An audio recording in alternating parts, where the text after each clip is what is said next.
This is Alive News. I am Olugbenga George. The headlines.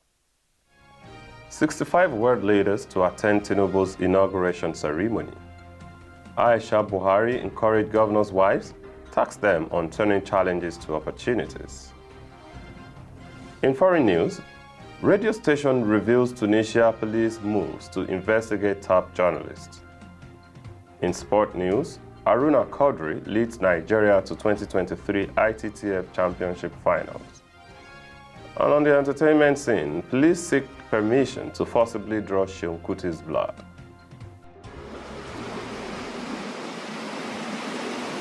This is Alive TV. Now the news in detail.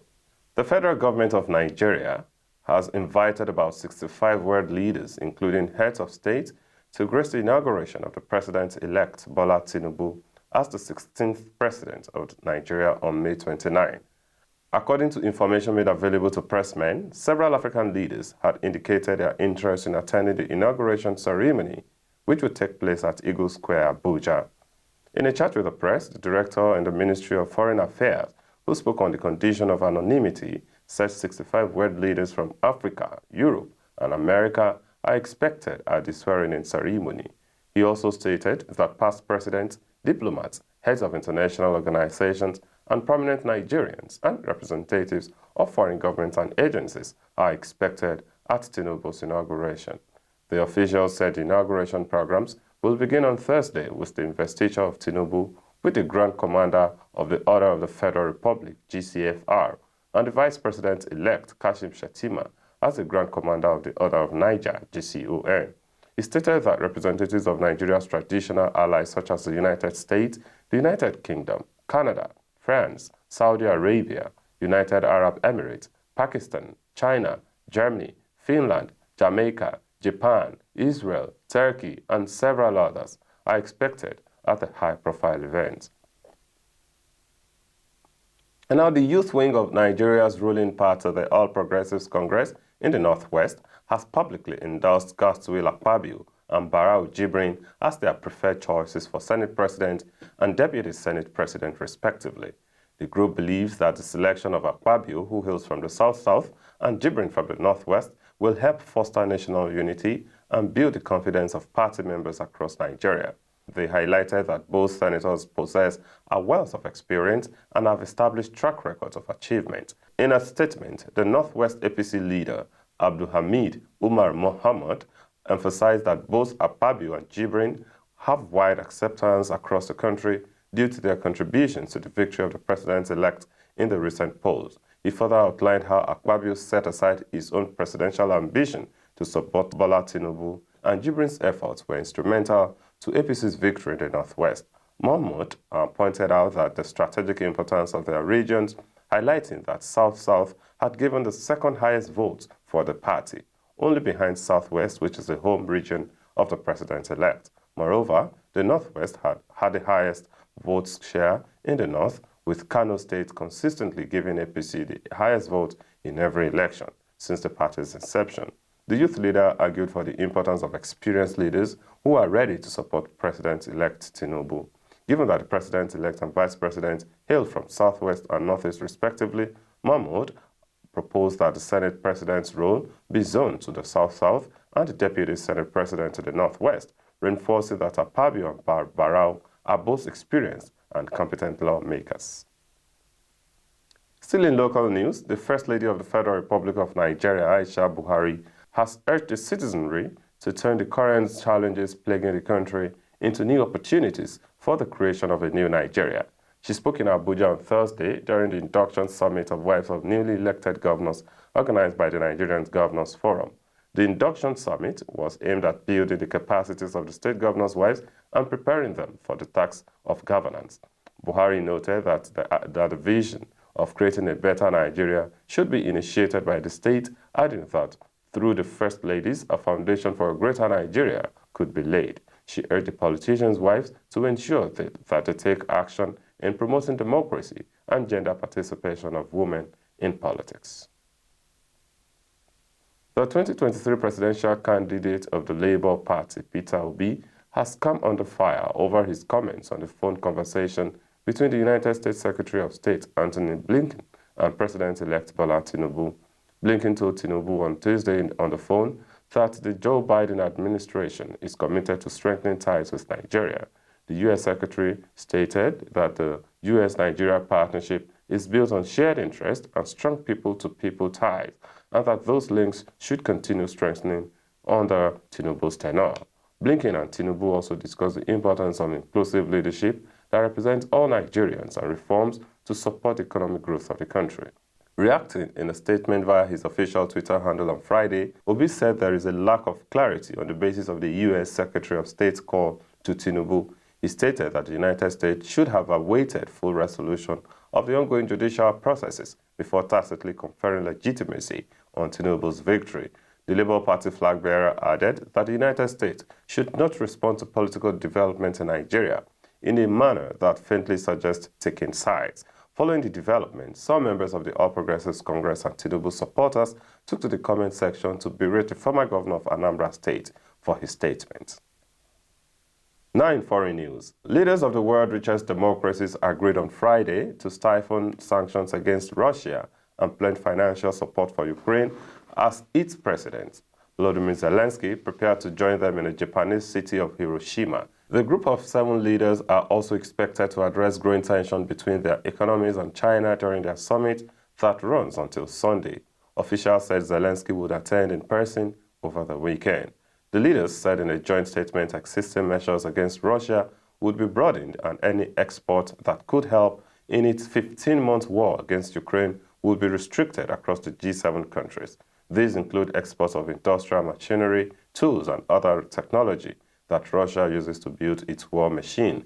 They said in a joint statement, adding that efforts would continue to restrict Russian revenues from its trade in metals and diamonds. Amid evidence that existing sanctions were being weakened by the circumvention, they said the group was engaging with countries through which any restricted G7 goods, services, or technology could transit through to Russia.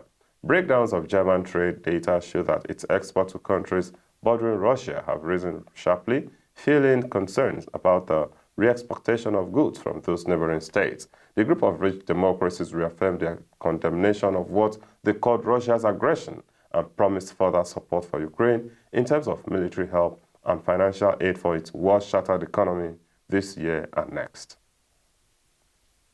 Now, Tunisia's most popular independent radio station on Thursday said 2 of its top broadcasters, critics of President Kais Saied, have been summoned by police for questioning amid fears of an escalating government campaign against the media. Radio Mosaic said its broadcasters Haitham El Mekki and Elise Gabi were going to be questioned by police on Friday in an investigation linked to journalistic content. Police and Interior Ministry spokespeople were not immediately available to comment on the report. El Mekki, who represents a daily show on Radio Mosaic criticizing Said's policies, says this week raised concerns about the country's methods of recruiting police after a National Guard member killed 2 visitors and 3 policemen in a bloody attack on a Jewish synagogue this month. The government has cracked down on the prominent opposition leaders and critics this year, including arresting the head of Radio Mosaic, Nuruddin Bota, in moves that have angered Western countries and human rights organizations.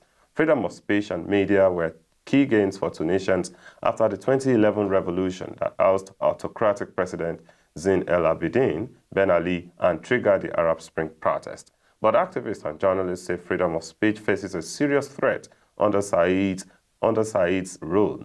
Dozens of journalists and activists protested on Thursday against restrictions of freedom and trials targeting journalists and bloggers.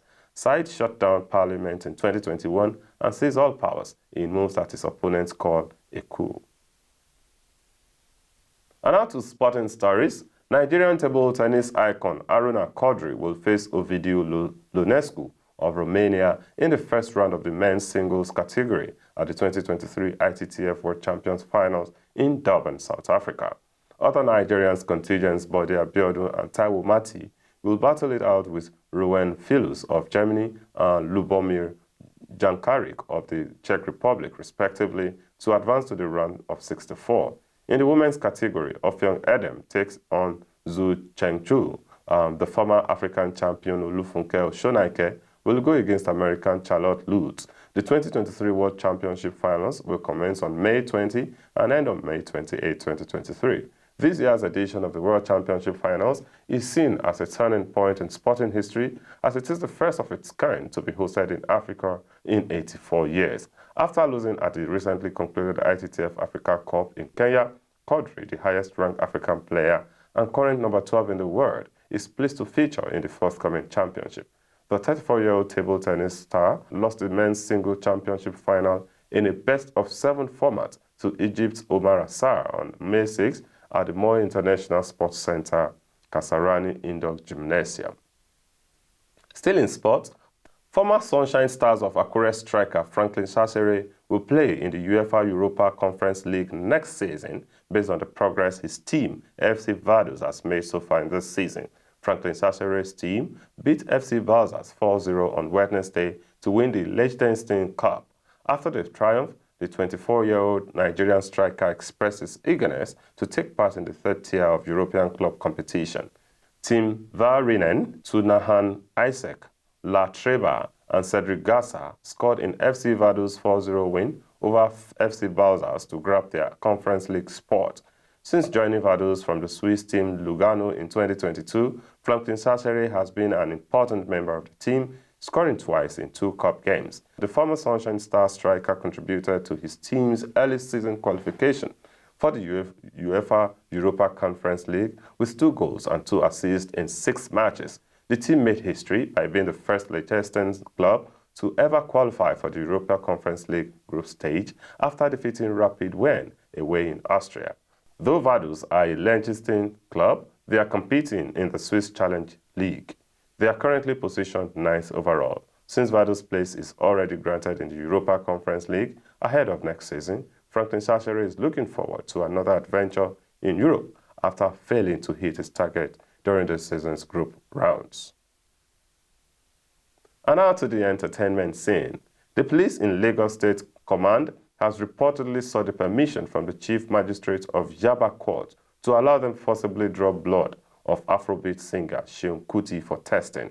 This comes days after the police raided the singer's home, searching for evidence to nail the Afrobeat musician for another crime. Recall that the embattled musician was Thursday rushed back to the magistrate court in Yaba, Lagos by the police to seek 4 days extension to conclude investigations. Seun was arraigned in court on Tuesday for allegedly assaulting a police officer over the weekend, an offense contrary to Section 356 of the Nigerian Criminal Code Act, but was granted a suspended bail on Tuesday. It was gathered that the musician could not return home yet due to a delay caused by the Chief Magistrate and Registrar of the Yaba Court in Lagos. It was also learned that the police took Seun to court again on Thursday to seek magistrate's permission to hold him for more days without informing the musician's lawyers. The Chief Magistrate Court in Yaba granted bail to Seun Kuti on Tuesday and ordered the police to finish their investigation into the alleged assault of a policeman in 48 hours and allow Kuti to go home. The Chief Magistrate also asked the police to remove themselves from prosecuting him. And that's our live news. Thanks for joining. Enjoy the rest of your evening.